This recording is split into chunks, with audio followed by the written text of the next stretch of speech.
దొండకాయ కొబ్బరికాయ ఫ్రై చాలా ఈజీగా చేసుకున్నాం రండి. కట్ చేసుకున్న దొండకాయ ముక్కలు, కరివేపాకు, పోపు దినుసులు, వేరుశనగ గుళ్ళు అండ్ కొబ్బరి తురుము రెడీగా పెట్టుకోండి. ముందుగా బాండీ పెట్టుకొని 5 టేబుల్ స్పూన్ల ఆయిల్ పోసుకొని వేరుశనగ గుళ్ళు వేసుకొని దోరగా ఎగిన తర్వాత పోపు దినుసులు కూడా వేసుకొని గోల్డెన్ బ్రౌన్ కలర్ వచ్చేంత వరకు వేపుకొని కరివేపాకు కూడా వేసుకోవాలి. కరివేపాకు లైట్గా ఫ్రై అయ్యేంత వరకు కలుపుకొని ఆ పోపుని ఒక బౌల్లోకి తీసుకోవాలి. కట్ చేసుకున్న దొండకాయ ముక్కల్ని బాండీలో వేసుకొని గోల్డెన్ బ్రౌన్ కలర్ వచ్చేంత వరకు వేయించుకోవాలి. తరువాత 1/2 టేబుల్ స్పూన్ పసుపు, టేబుల్ స్పూన్ సాల్ట్ వేసుకొని బాగా ముక్కలకి పట్టేలాగా కలుపుకోవాలి.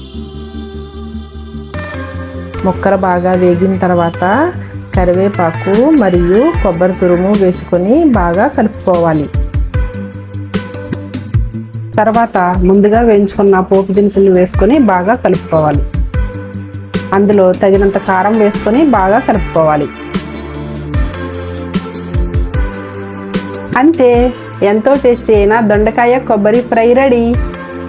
ఇందులో నెచ్చొక్కేసుకొని ఆ ఫ్రై చేసుకొని కలుపుకొని తింటే ఉంటుంది నా సామిరంగా. ఈ వీడియోకి ఇంతే. నెక్స్ట్ వీడియోలో కలుద్దాం. ఉంటా, టాటా, బై బై.